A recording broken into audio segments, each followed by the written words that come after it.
That was it. I'm glad I did, if you want to know the truth.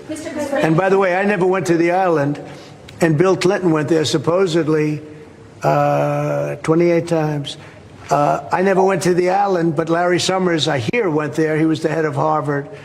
And many other people that are very big people. Nobody ever talks about them. I never had the privilege of going to his island. And I did turn it down, but a lot of people in Palm Beach were invited to his island. In one of my very good moments, I turned it down. I didn't want to go to his island.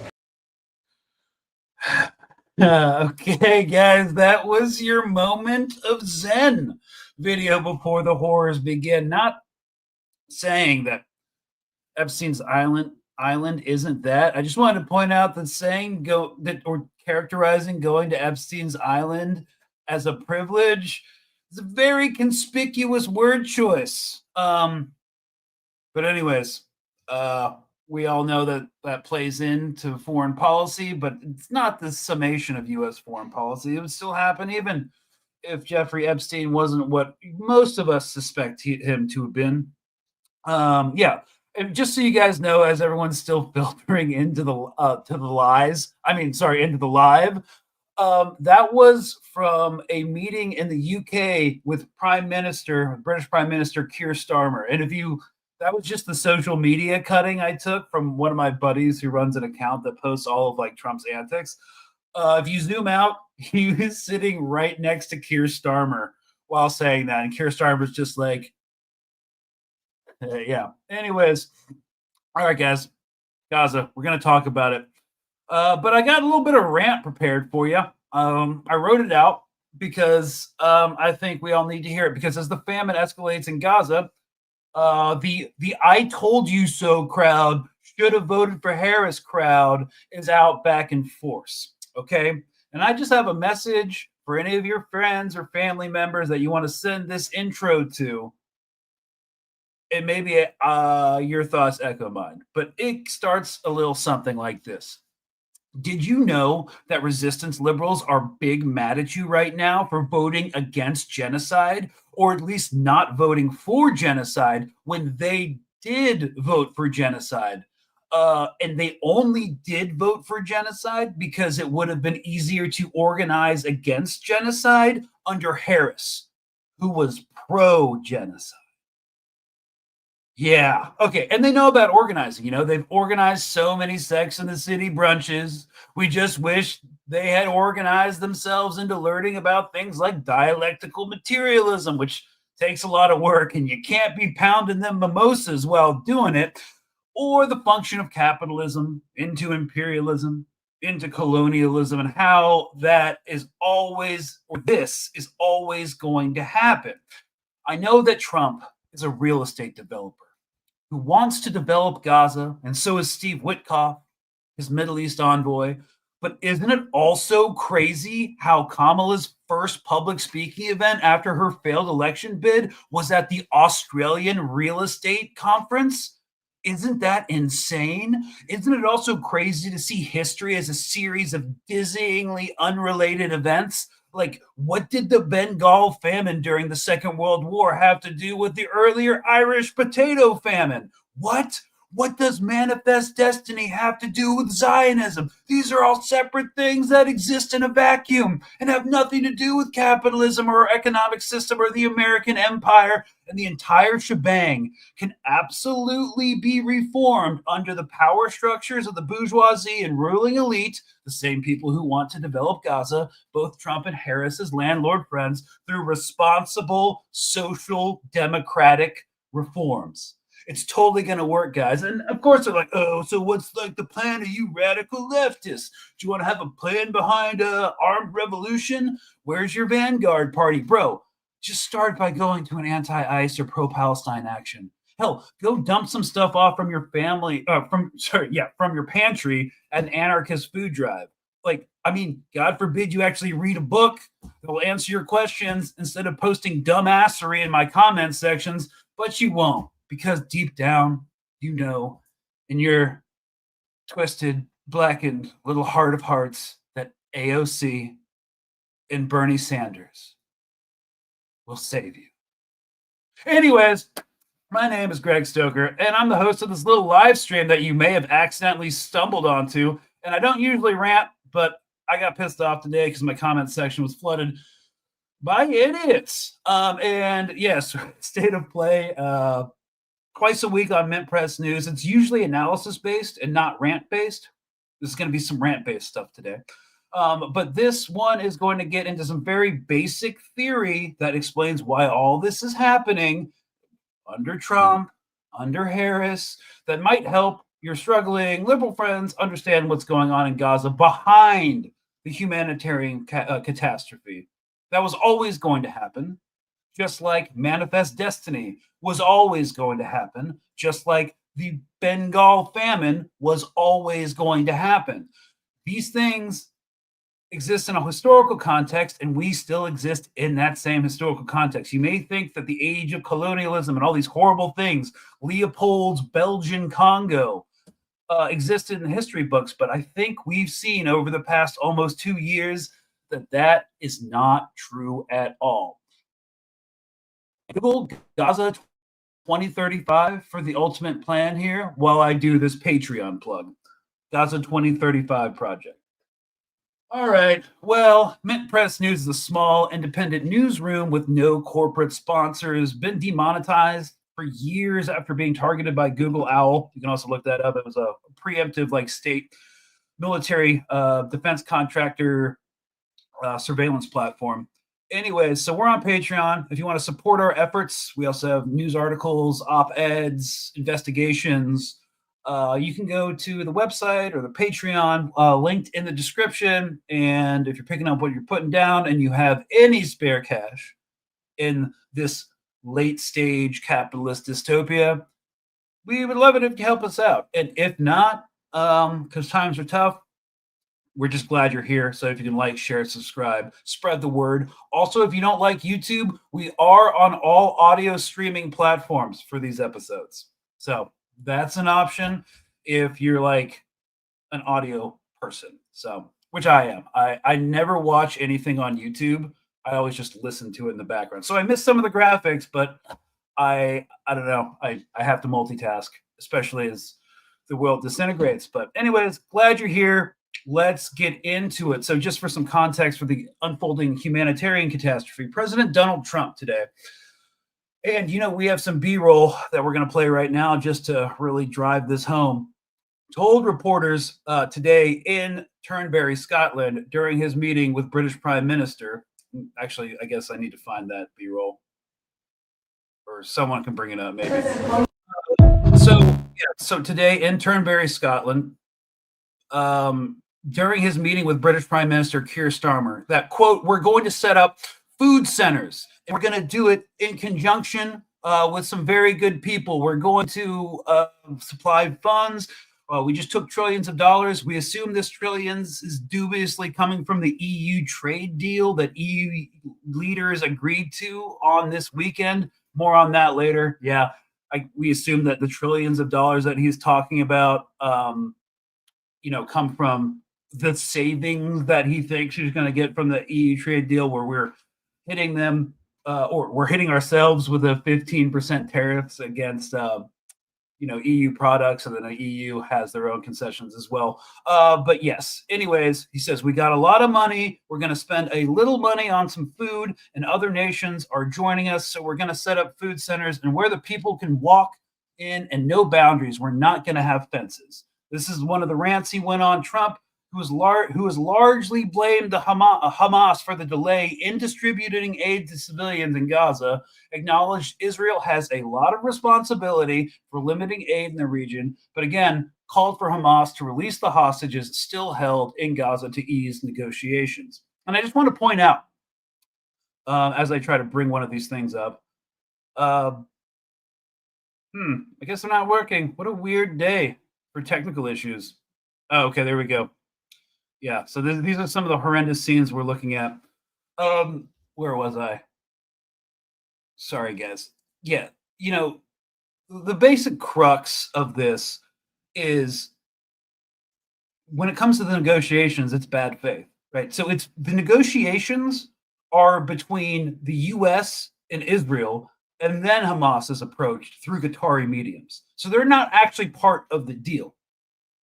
So they can't accept it because they're actually not part of the negotiations. We should just contextualize that, because I take some clips from like neoliberal reporting and basically use that for context. So Trump broke with Netanyahu's weekend assertion that there is no starvation in Gaza, that it's a real starvation. Sorry, he said real starvation stuff. I see it, and you can't fake that, so we're going to be even more involved. Trump also said aid centers will be built, and I wanted to bring this up. Be advised, this is Monday's imperial propaganda. This is Biden's aid port 2.0. Okay, Trump, even if he actually built these aid centers that he just randomly brought up, is only playing for time until the outrage over this demonstrable famine, even though they're not technically calling it a famine yet, has died down. The aid centers might be built. Some airdrops from Jordan might happen, and they did happen while I was writing the show notes. And then, of course, reporters weren't allowed to actually film out of the aircraft. They had journalists inside the aircraft, but they weren't able to film once the cargo door opened, because the Israeli military said they don't want anyone filming the devastation of Gaza. They didn't say devastation, but we know why they went through that post-flight briefing. So airdrops might happen, but no food, no substantive food to support the population is ever going to get in. What did the aid port do last spring under the Biden administration? Cost a lot of money, delivered a negligible amount of aid via the World Central Kitchen, which hastily halted operations after the IDF deliberately targeted its convoy, served as a propaganda anchor for Israel to continue the ethnic cleansing of Gaza, and potentially served, though there is no direct evidence for this, as an exfiltration point for the IDF and Shin Bet forces after the Nusayrat massacre, which killed at least 276 Palestinians and injured pretty much 700. So if these aid centers are built, they will serve a similar function. Again, this is all about playing for time and giving a shred of political cover to Israel. While it is delusional to think that public opinion at home and abroad will improve with regards to Israel's genocide, that's U.S. foreign policy for you. So prepare yourself for the next distraction. Epstein was actually a foreign intelligence asset for Russia or China, according to former CIA Mike Baker on last week's Joe Rogan podcast. Yeah, I don't listen to Joe Rogan. Some of my friends sent me the clip from it. Yeah, he had this ex-CIA guy on. Mike Baker is now a political commentator on to talk about how the Epstein files might actually be connected with Russia or China. So today, Trump just told the press, actually, that President Putin has 10 to 12 days to institute a ceasefire with Ukraine. The implication here being that the U.S. will begin to supply long-range offensive weapons. If they get real desperate, they might tease aliens and Project Blue Book, because Gaza must be developed. As an imperial president, he has a fiduciary responsibility to do so. It is called capitalism. It is not because of the Epstein files or Zog, Zionist occupied government neo-Nazi conspiracies. It's because this is how the system works, how it's always worked. Does Israel exert more influence as a colonial entity upon the imperial core than, what we saw in the 19th century? Yeah, but AIPAC's not the only interest at play here. So, and we're going to get into that.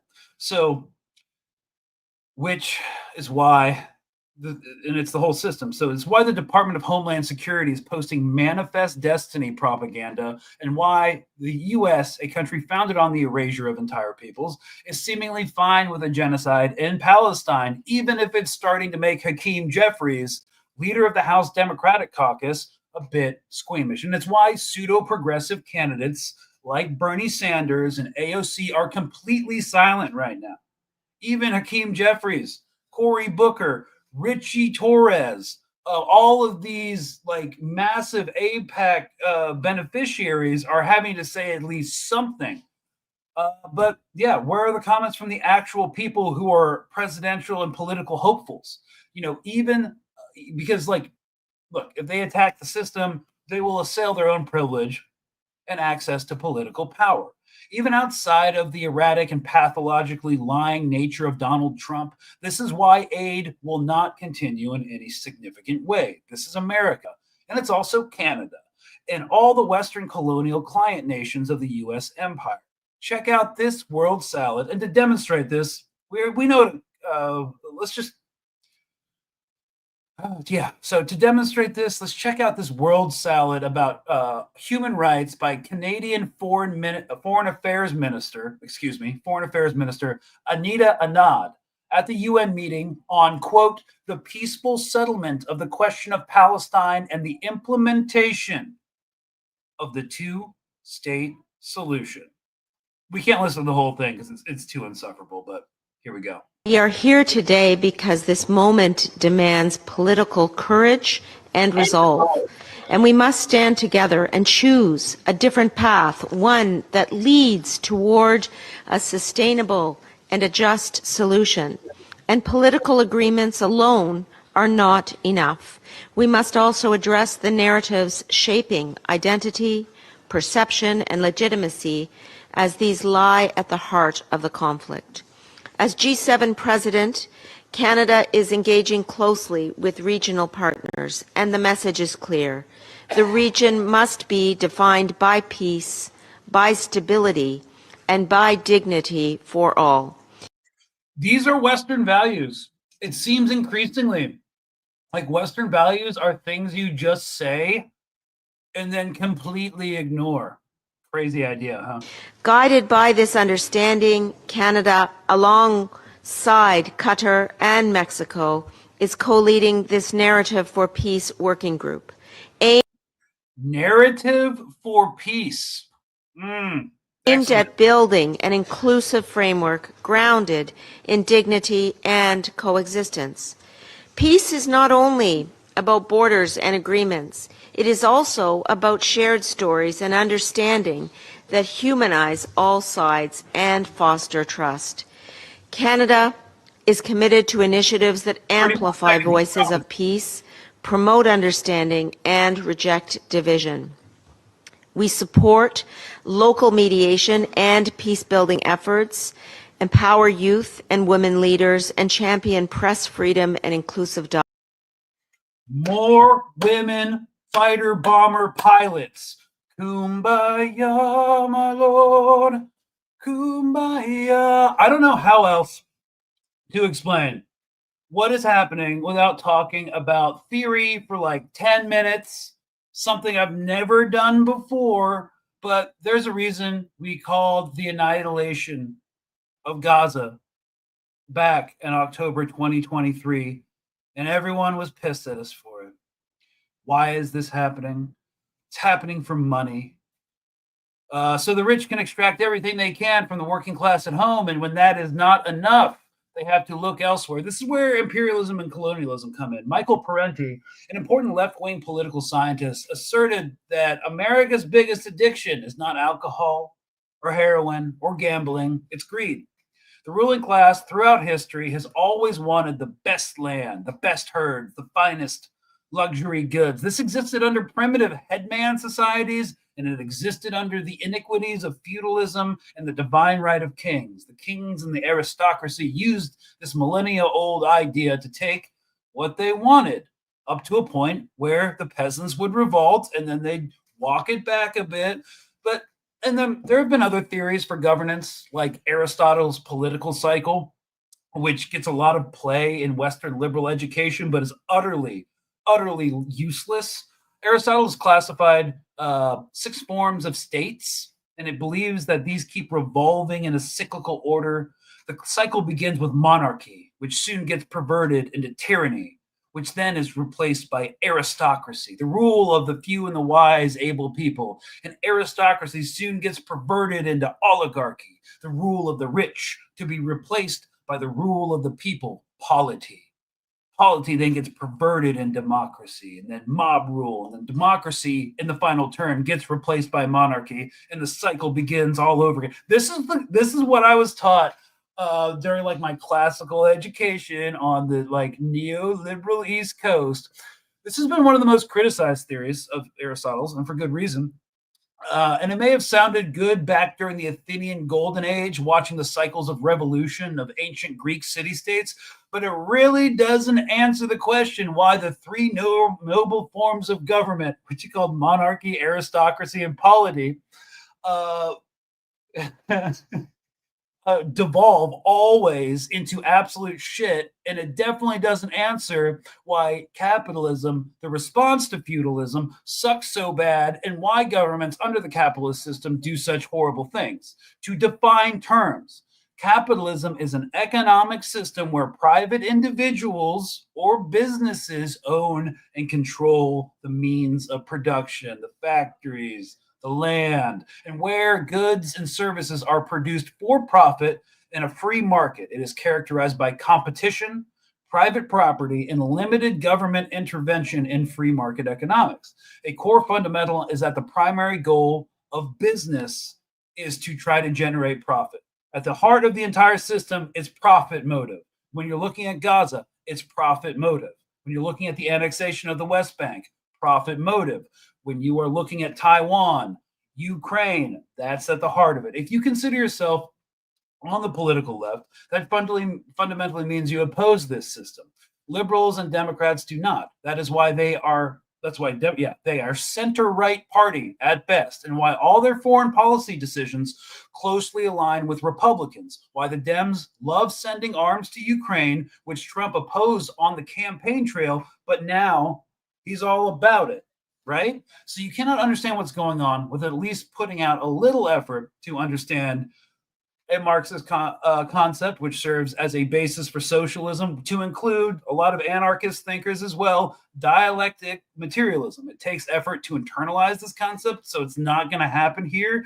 But the basics are dialectics are kind of like derived from Hegel, like Hegelian philosophy, which views the world as a process of change driven by contradictions and conflicts. And this is often summarized as change, conflict, and development, right? And materialism, in this context, emphasizes the primacy of the material world over ideas or consciousness.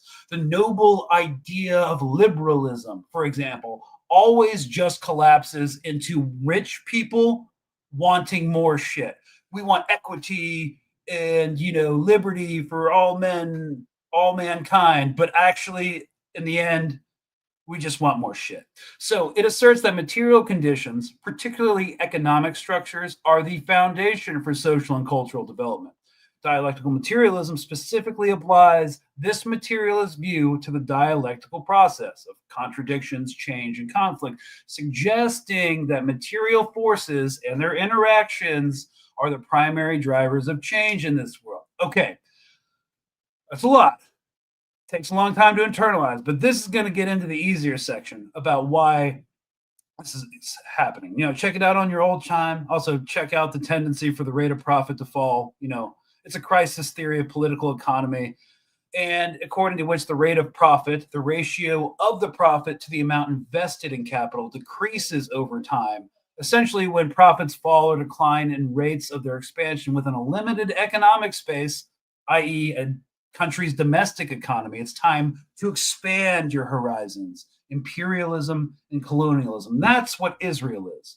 Okay? It is our colony and an extension of the American empire to wage adventurous wars and destabilization operations and to do our dirty work for us in the region and carve up the Middle East into vassal states that will allow Western capitalists to exploit their countries and resources. And the idea that colonialism is the highest stage of imperialism is a concept popularized by thinkers like Lenin and Kwame, Nkrumah. Kwame Nkrumah. He was a Ghanaian academic who wrote an extension of Lenin's book, and the U.S. actually sanctioned Ghana over the book itself. So, anyways, Lenin, in his work, Imperialism, the Highest Stage of Capitalism, argued that imperialism driven by capitalist monopolies and the export of finance capital necessitates colonialism for its survival and expansion. Nkrumah, in his book Neocolonialism, The Last Stage of Imperialism, extended this idea, arguing that neocolonialism, a more subtle form of domination, is the current manifestation of imperialism in a post-colonial world. So, guys, imperialism, colonialism. Imperialism, boilerplate, is the policy of extending a nation's power and influence through diplomacy or military force, often involving the acquisition of colonies. Colonialism is the policy or practice of acquiring full or partial political control over another country, occupying it with settlers and exploiting it economically. So what it looks like for most settler colonies, be it the United States or Israel or Australia is one of the worst. They declare, because they don't want to have to admit that they, created their country off genocide and settler colonialism, they declare terra nullius, a land with no people, a land of nothing. This is why one of the big Zionist talking points was, a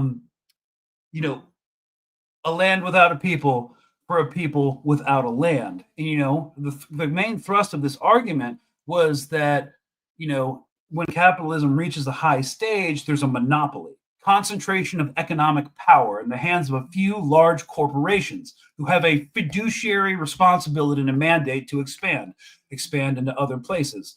BlackRock has a lot of reconstruction rights in Ukraine. They're also getting involved, and so are a lot of other hedge funds in Gaza 2035 project and other redevelopment plans for the Strip. And then the finance capital is the merging of industrial and banking capital, creating financial oligarchies. And yeah, basically, there's an argument to me that these factors necessitate colonialism to secure resources, markets, and investment opportunities for capitalist powers that must grow.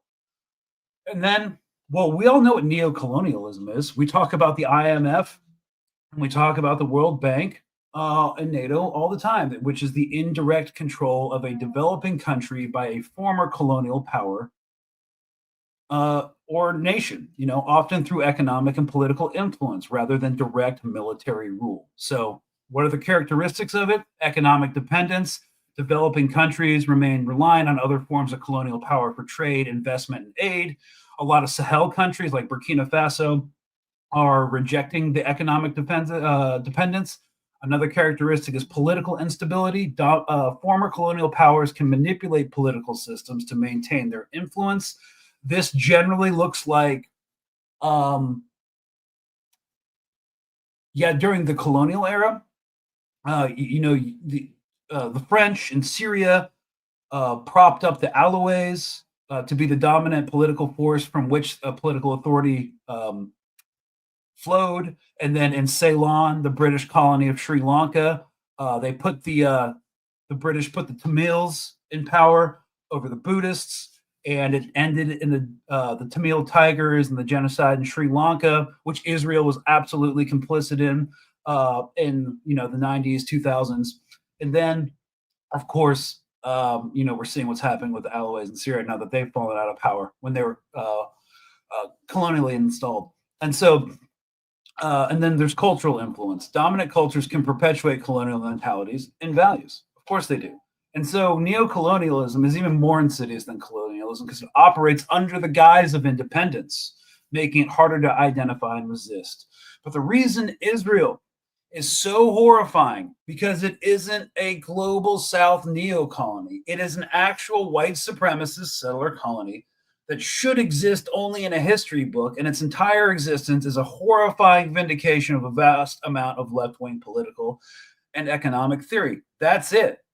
Like, lecture over. A lot of capitalists want to turn Gaza into a new Dubai for a lot of reasons, not just because of real estate ventures, because of the IMEC corridor, India, Mumbai, across Saudi Arabia, going through the Transjordan into the ports in Haifa, into Europe.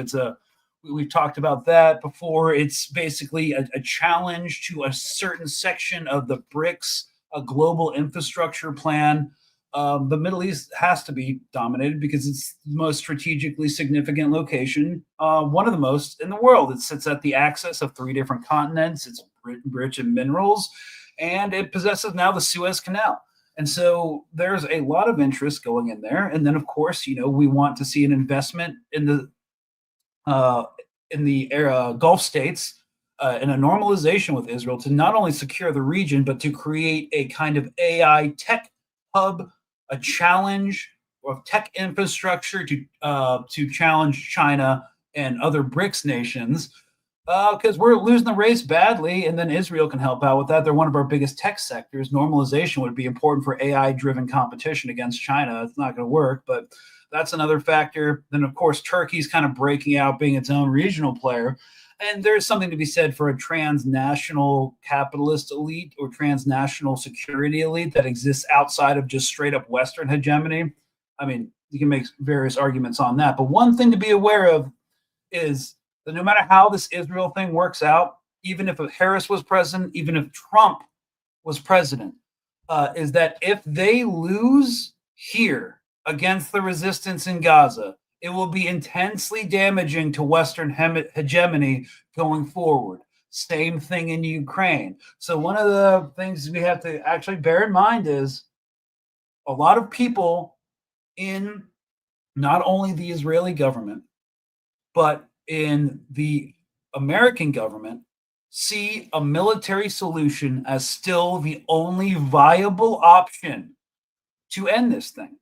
And there is no military solution to end this thing. As I said since the beginning, if you want to defeat the resistance in Gaza, you'll have to kill everybody. And we talked the last episode about how voluntary or enforced migration isn't something that's really viable politically. They may try to just force it through military intervention, like literally militarily dumping people off in random places. That would be insane. But what we're looking at right now, and because their military option, even though it's completely delusional, and it will turn Israel into a pariah state, is that they're having to play for time. That's what they're doing. And of course, when we bring in Harris and the Democrats, they do things less egregiously than the Republicans. You can't say that they're the same party. I mean, they have the same ultimate goals. They expand the police, national security state. They serve the professional managerial class and the oligarchs as well. But so it would be better manner because, Obama made this bombing of seven Muslim countries because he was so well spoken and articulate. Seven Muslim countries. What else did he do? Expanded ICE, solidified the national security state beyond the Patriot Act. But he made that go down so damn smooth. And the exact same thing would be happening. It would be less egregious. There'd be like more calls from aid from the president, where Harris would be like, "It just breaks my heart, where I've been pressuring Benjamin Netanyahu, and then we're just all going to blame it on Netanyahu." And then they would have leaks from the White House, like this is what Harris really said behind closed doors, and Axios News would report it, and they would be like, "Oh yeah, real change is coming." No, it would look a little bit different under the Harris administration, but this exact situation would still be happening. Actually, you know what? Under Harris administration, let's be honest, the original ceasefire that happened when Trump was inaugurated wouldn't even have happened. So at least they got some relief that way. But yeah, man, you guys just haven't been paying attention. If you think anything would be different, I was in the military in special operations under Obama, and Obama's policies were way more violent than Bush's were, who started the whole damn war, or the invasion of Afghanistan and the unwarranted invasion of Iraq. I'm not saying that Afghanistan wasn't, but yeah, it's the same thing. And the violence that we do overseas always comes back home. So this is a forever war here in Gaza. We got one in Ukraine, and the one in Afghanistan that we did is actually just come home via ICE. And of course, would the Democrats have expanded ICE like the Republicans have? Absolutely not. But that budget was still going up. This is all how it works. We are in collapse into fascism, the merging of the corporate and governmental power. subservient mostly to corporate power, you know. So I don't know what to tell you guys if you're still hanging on to that, but yeah, that was my little primer. It was probably a little too wordy. I could have like refined it a little bit better and made it more engaging for people who already aren't too familiar with this stuff. I don't know. I just kind of threw it together, but let's actually look at some reporting going back to Gaza. But just before we continue into our next segment, there was a great video on social media about all of this. Leftist is to be right, but too early, and to be continuously punished for being right too early. As early as October 8th, leftists were saying Israel has used starvation as a weapon of war against Gaza, and it is going to exponentially increase that use of starvation as a weapon of war. And now you have liberals walking around seemingly dumbfounded that their ally Israel is using starvation as a weapon of war. Oh my god, how crazy is it that a US ally and settler colony could commit war crimes? It's not like we have any historical parallels that we could turn to that would make analyzing this situation even a little bit easier. The reason liberals do this is because they genuinely have no way of analyzing history.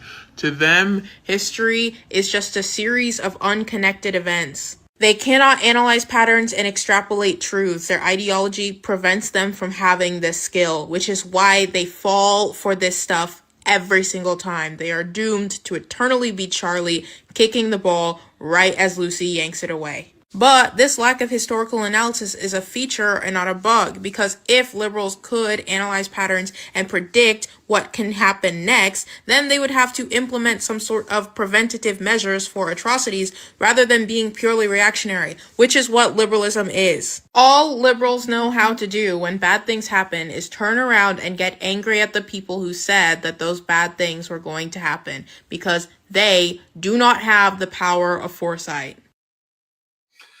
Yeah, that was a little thing about that. Yeah, I saw on the comments being like, okay, I hear all that. I already knew that kind of stuff, but the United States is still Zog. And Zog means Zionist occupied government. And it's a term begun by white supremacists within the United States as a response. Well, I mean, they did catch on first to, in the context of a lot of people who weren't like involved in like what Zionism really was. We're kind of some of the first people to remark on the fact that Israel has a lot of influence on the United States. But there's a lot of things that prove that the United States has the same tendencies, completely separate from Israel. We are expressing coloniality and imperial wars on our own soil. We are reinforcing Taiwan for a multi-decade shift towards China, fortifying it in what Marco Rubio calls the porcupine strategy. That has no bearing on Israeli politics, the isolation of China. And there's countless other things going on in Africa. Sudan's not a good, and the Congo are not good instances of that, because, of course, Israel's heavily embedded in Sudan and the Congo as well. Yeah, so, again, Taiwan doesn't need its own lobby. Ukraine will get unconditional support within certain parameters without its own lobby. Yeah, so I don't know. I just fundamentally disagree with the Zog argument, because it doesn't make sense for the entirety of the U.S. system. So to pick and choose kind of seems disingenuous from my perspective as well. Yeah, so I mean, it just encompasses a tiny fraction of what we're looking at. And if you look at the whole Zog theory, it's like, okay, we've used Israel all across the world to do our dirty work, from Guatemala, from overthrowing communists, or like to fighting the Sandinistas, to helping us organize death squads in Guatemala, stuff like that. And they were intermediary to sell arms to Iran during the Contra, because we didn't want Iran to like completely caved to Saddam during the war because they were virulently, especially at the time, super anti-communist because communists were like USSR wanted Persia. They were like no religion. Well, that's not entirely true, but yeah. So that's why we have always used them as an intermediary. And again, it only explains a fraction of U.S. Foreign policy. You know, yeah. So someone says Ukraine is not a good example. Okay, Ukraine is literally the Khazar nomad steppe land. Oh, we're not doing Khazar theory. Okay, we're getting back to Gaza because we're getting into some not chill territory. But here we go. Basically, here's the state of play continuing on in Gaza. The humanitarian situation is at its worst point since ever, right? With 122 Palestinians dying of starvation in recent weeks, according to the health ministry. The Palestinian death toll since the war stands at nearly 60,000, according to Axios News. We know that to be way higher than that. There's a reason why the Office of Director of National Intelligence and why Trump says there's 1.8 million, sometimes 1.9 million people in Gaza. Well, okay, cool. You guys keep misspeaking. Where do the other, 0.4 million, 0.3 million go? So, I mean, a lot of people are unaccounted for and buried in the rubble. But even, these Zionist articles, even in these Axios News, written by, let me see, let's pull it up, Barak Ravid. Hang on. I got to remove this other media. Yeah, it says, nearly all Western leaders have been urging Israel with increasing desperation. They're not desperate. They're just trying to cover their ass to stop the fighting and allow in more aid by making Trump's finish the job message all the more jarring by contrast. The humanitarian catastrophe that we are witnessing in Gaza must end now. France, Germany, and the UK said in a joint statement Friday. Withholding essential humanitarian assistance to the civilian population is unacceptable. Now, of course, France, Germany, and the UK have been running political cover and giving unlimited support to Israel up until now because it's completely unavoidable what's happening. So the bottom line is Israel and the U.S. are together in a diplomatic island, seen by many of their allies as jointly responsible for the dire situation. At least some in the administration acknowledge privately that their strategy hasn't worked, but they hadn't yet decided whether or how to change it. They are not going to change it. They are currently in a loop playing for time. And now it's getting worse because for the first time, Israeli human rights groups say Israel is committing genocide in Gaza and calls for international intervention. Of course, most Israelis hate B'Tselem and positions for human rights. But this is the first time any Israeli human rights group of any significant clout has described this as a genocide. Now, I would like to point out one thing that a lot of people don't really consider. If hypothetically, and I've said from the beginning, I don't think it's going to work. I haven't heard a single explanation how genocide could be effectuated and Israel still exists. But of course, we're living in unprecedented times. I would just like to point out that if they delete a significant portion of their population, both in Gaza, in the West Bank, and in Israel proper itself, because after Gaza and the West Bank, they're coming for Palestinian or Arab Israelis who are not Jewish. What exactly would the state look like? Would people stay there? Would they still have an economy? Would people go to vacation in Israel ever again? How would the state survive? I haven't heard an explanation for how that would happen. And of course, there's no long-term thinking here. Netanyahu, who is in control of the government, wants to take the summer to solidify his political position in order to be unassailable for his Supreme Court charges. Then he will actually try, along with his in an effort to keep Smotrich and Ben-Gvir and the far-right power base on his side, he will attempt in some way this voluntary migration scheme. What will happen to Israel after that? Say Gaza is deleted. The tourist industry is gone. Pariah state. People will move back. At least a lot of the liberal Zionists in Tel Aviv, small businesses and foreign investment. I don't know. We have a precedent for South Africa, and now this is something everybody knows about. So their economy is already in shreds. We've seen Intel pull out of a huge deal. Of course, NVIDIA's thinking about investing a lot of their infrastructure in Israel. I think if NVIDIA pulls out of their deal, we know how this is going. So, yeah. How does it continue? I think like when we look at this darkest perspective, this is the darkest hour of the war so far. What is the end game? No policymaker has articulated an end game or a viable end game beyond genocide. But how does the state exist? Israel is a country with no strategic depth. Economy, and that's just not militarily. The strategic depth they have is because we can give them bombs and do mass logistical Roman Empire style logistical miracles to give them shit. But beyond that, there's a small, tiny country, no standoff between their industrial centers and the front lines.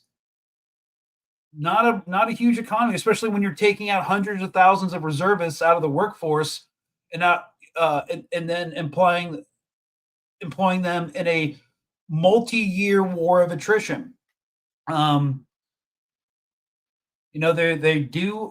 military industrial complex is deeply embedded with ours. But again, we have to keep in mind, in some revolutionary optimism here, how did it end in Vietnam for the empire? How did the global war on terror end? The U.S. is great at causing destruction, destroying governments, annihilating militaries, and then what? Fighting forever war counterinsurgencies that make a lot of rich people a lot of money until it becomes politically and economically unviable, and then they pull out. And then Israelis themselves, there's also the cultural depth.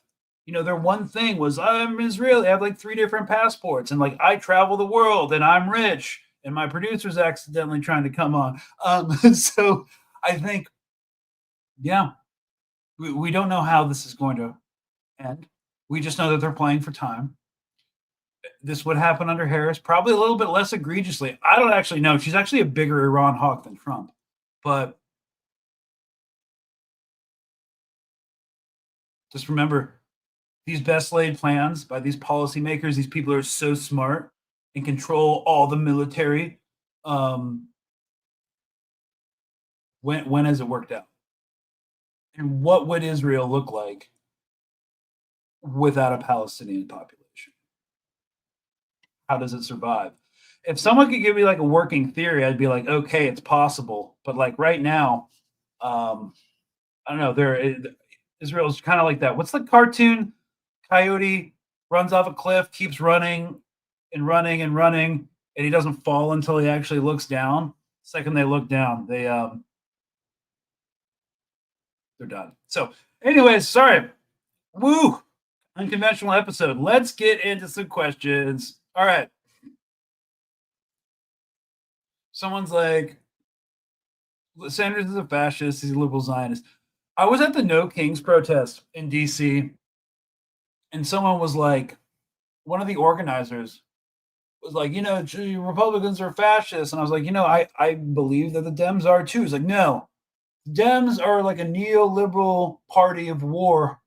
And then I was like, okay, but they don't, like every time the fascists do something, they feign incompetence. Hakeem Jeffries, they have all the leverage. There's nothing we can do.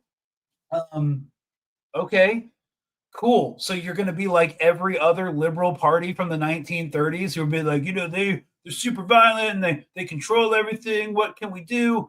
So if you like don't resist fascists and you're elected to do that, and you move further to the right yourself, and you coddle them and you make excuses for them, and you bungle the political gold mine that was this Epstein case. I don't know. Seems like liberalism has failed. You're either a fascist or a socialist now. So I don't disagree. I think we can be very disciplined in our characterization of these people. So let's see what we got. It's almost like the richest and the most powerful people on the planet all know each other. I mean, I think the Epstein case kind of like really demonstrates that, right? The most wealthy business families in the world, whether they're from the United States or France or the UK or India or China. Well, China's a little bit more complicated, but yeah, they all know each other. They all have some sort of business, even if they don't like each other. But what else we got? Economy of genocide. Still, you still vote for red or blue as an imperial example of Einstein's definition of insanity. Hopium doth butter no parsnips. Yeah.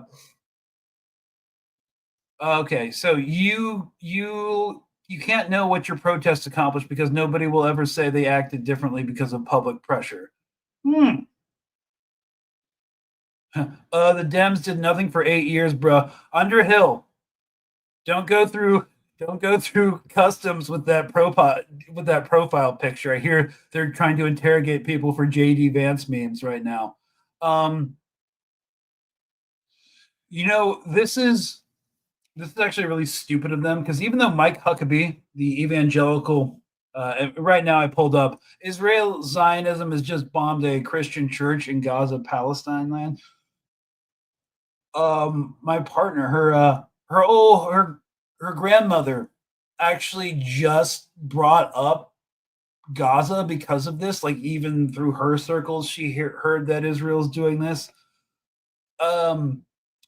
Alienating the Christian right is probably not the move to make, but they're so rapidly unhinged in their quest for complete domination and control of the land, even though they're moving way too fast. I don't know. It's absolutely insane. But the thing you have to understand is these Christians, they can bomb, kill as many Palestinian Christians as they want. They can destroy literally every church in the Holy Land except the ones they need for the apocalypse. And a lot of these evangelicals will toe the line. A lot of MAGA will toe the line. When Trump said, I could execute, like before he was elected for his first term, I could shoot someone in the head in Times Square and these people would still vote for me. Well, apparently you could be a pedo in Times Square and these people will still vote for him. So, yeah, if he supports Israel, they're going to. So, yeah, that's just another one of their crimes. All eyes on the Freedom Flotilla. Okay, we should hear soon. I'm not in contact with their control team or command team, but we should have answers soon on Gaza Freedom Flotilla. Corporations represent psychopathy in structured form. Capitalism exists to make profit, period. Both serve the greed of unbridled patriarchy. Yeah, I mean, there's a lot of philosophical, like, exterior to economic theory. There's a lot of philosophical theory about how, capitalism itself just rewards sociopathic behavior. I grew up around finance capitalism. My father was an investment management banker with a boutique firm that went under in 2008 during the financial collapse. But yeah, I grew up in that world. The mantra was, it's not business. I'm sorry, it's business. It's not personal, or it's not personal. It's business. Well, when you destroy someone, you destroy their livelihood. Their kids, like, can no longer afford to go to like the same school or anything. It's pretty personal. So, like, literally, these hedge fund managers are looking at Gaza, because I know I grew up around, but looking at Gaza, and they're like, this is terrible.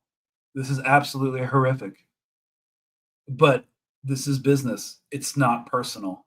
We have a fiduciary responsibility to turn a profit for our shareholders, to maximize profit for our shareholders.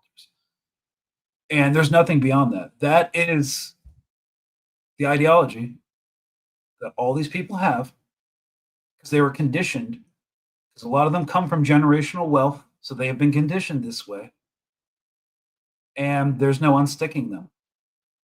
You know, they'll say the platitudes. They may even be disturbed by what's happening, but they will not be able to consist in their life, in their livelihood, in their job, which is most of their identity, unless they're like, okay, Gaza 2035 project. Let's start RFP, request for proposal. Let's get on this thing before other hedge funds do. So yeah, it rewards inherently the entire system, rewards psychopathy. Absolutely.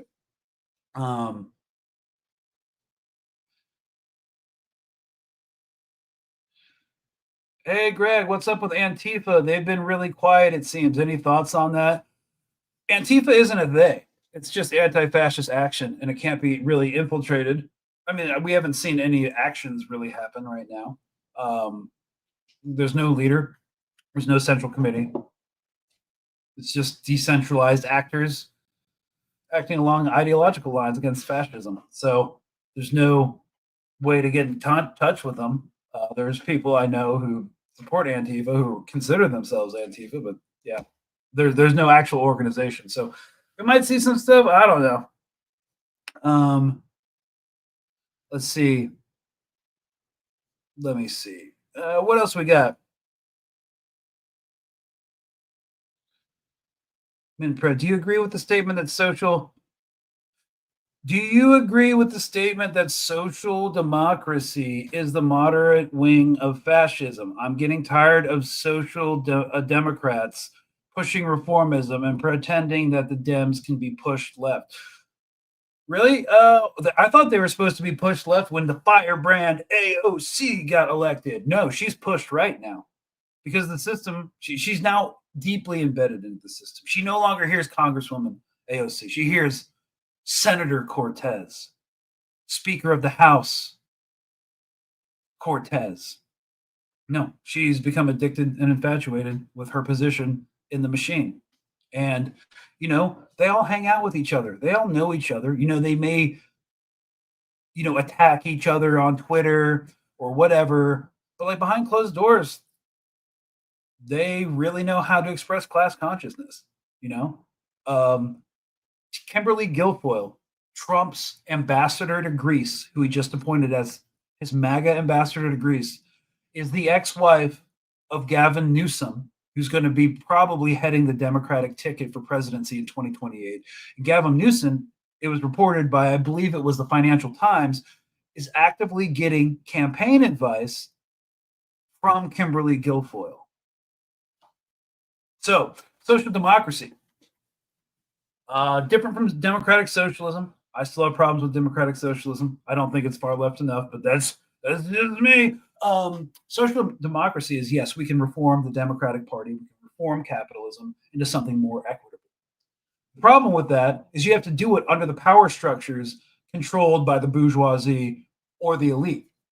So the problem is they control the apparatus of state violence. They get to determine what kind of protest is acceptable, what kind of violence is good or bad, what kind of political action and discourse can be tolerated.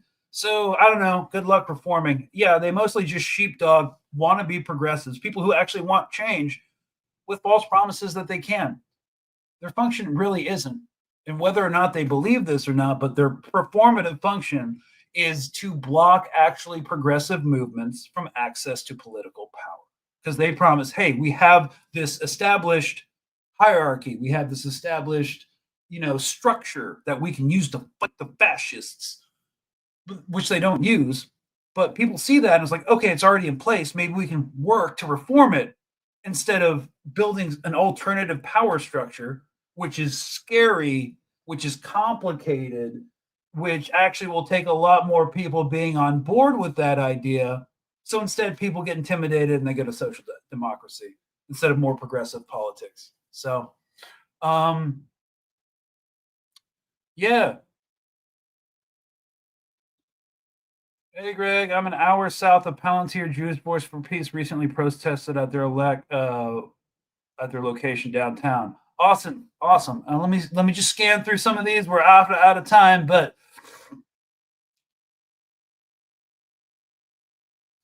okay. Stop arguing about labels. Fascist gonna fascist, no matter what they call themselves. Haven't heard.